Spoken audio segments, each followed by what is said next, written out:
Let's move on. 1 p.m. Eastern, Los Angeles Chargers at Baltimore Ravens. Chargers 4-1, 2-0 on the road. At Baltimore Ravens 4-1, 2-0 at home. We're at M&T Bank Stadium, Baltimore, Maryland. This one is a beauty. What a beauty this game is going to be. I can't wait to watch it. Let's start with the market. The Ravens open up as 3-point favorites. That's where they stand. There has been a 3-cent move at Pinnacle towards the Chargers. This total opened up at 51.5. There's been a 5-cent move to the over, and UWager and Bodog have moved it to 52. They're the only books that moved it to 52. Let's move over to the money here.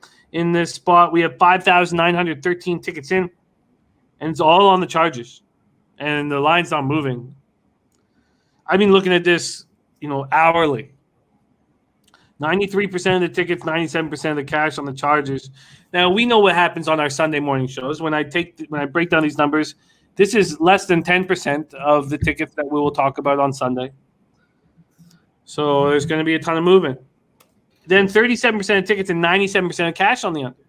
A lot of sharp cappers on the under in the Chargers-Browns game, a game that I just wanted to watch, a game my dad was at.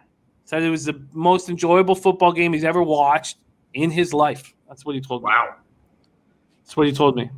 That's high praise. Your dad's seen some games. He has. And he was just he said he just never seen anything like it. I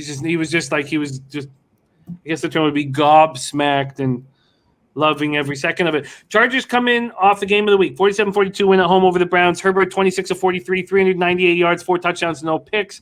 11th 300-yard game. I mean, I cannot believe now, looking back at the Tua Herbert situation, that there was so much controversy over all of this, because Herbert looks incredible. Most 300-yard games by any quarterback in their first 2 years in the league. Mike Williams, his main target, 8 receptions for 165 touchdowns. Keenan Allen, 6 catches for 75 yards. Austin Eckler, 17 carries for 66 yards.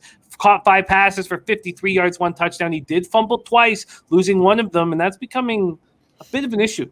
The Chargers were 3 for 3 on 4th down. They're now 7 for 7 on 4th down this year. Derwin James, 17 tackles and a sack.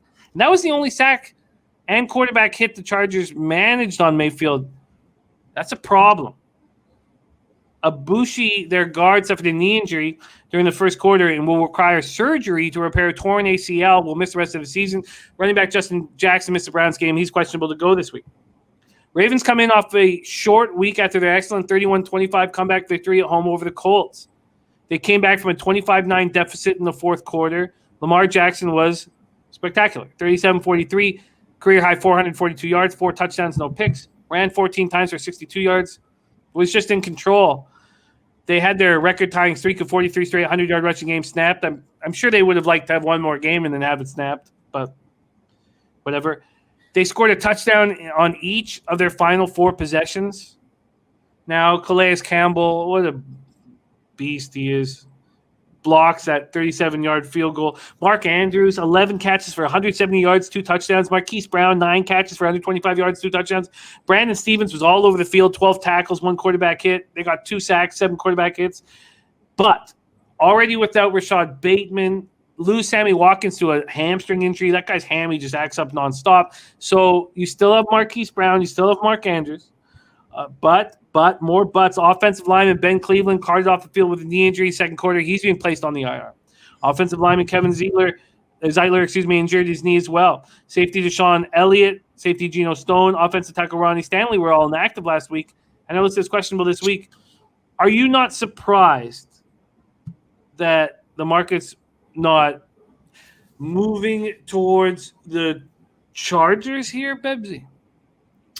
Yeah, to be honest with you, I am. I guess I sort of understand why, but look, Lamar Jackson's coming off the best game he's ever played. But a crazy come from behind overtime win on Monday Night Football. Now you got to come back and show out against the Chargers. And look, the Chargers just played an excellent game against the Browns, especially Justin Herbert in that offense. And I think the Browns got a better defense than the Ravens. Yes, the Chargers now have to travel across country, which is difficult. But look, it's not like they have much of a home field advantage. We've seen SoFi; they don't show up for the Chargers there. So I love the Chargers in this spot, and I am going to make it my first play. I just think if you can get the Chargers with some points, that's just great value here. These two teams are both 4-1. They're both very good football teams. I just like the Chargers a little bit more. Pocket quarterback Lamar Jackson. I love capping with him. He says Chargers' pass defense is elite, so this will be a slow game. The Chargers couldn't lay a hand on Baker Mayfield in that Browns game. Talk to me about the Chargers' defense and what you saw in that Browns game. Look, I think that the Browns just have a very good offensive line. They had a very good game plan. I don't think you can use that as an indictment on this Chargers defense. There's still loads of talent. There's loads of talent in the secondary. With Derwin James on the field, that guy is just that guy.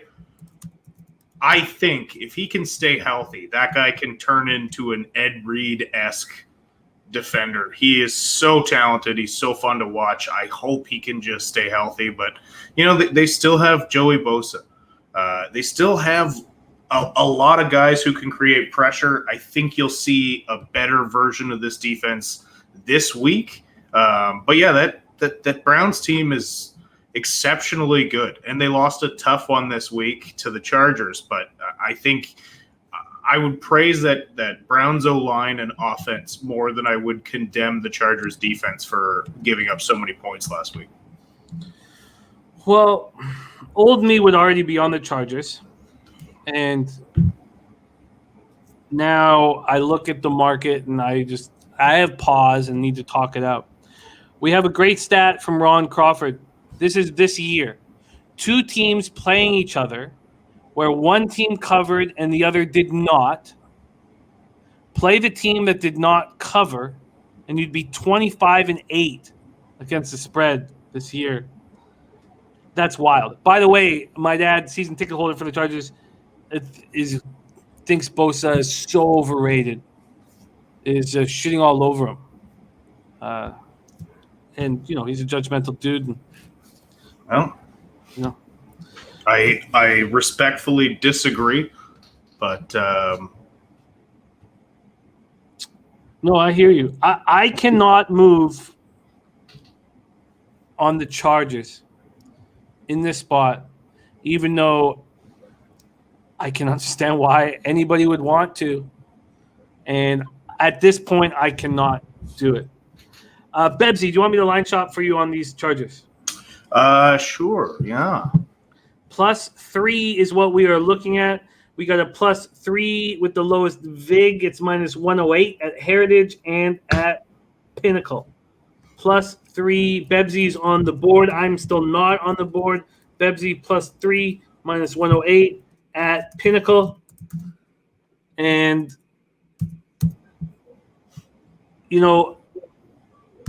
the side I'm more comfortable with than a total here.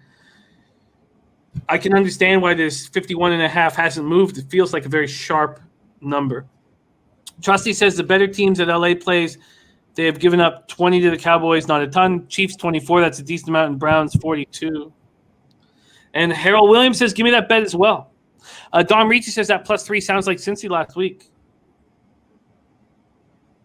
iHeavy08 says the books are going to make a killing if the Pens win and they're up 1-0.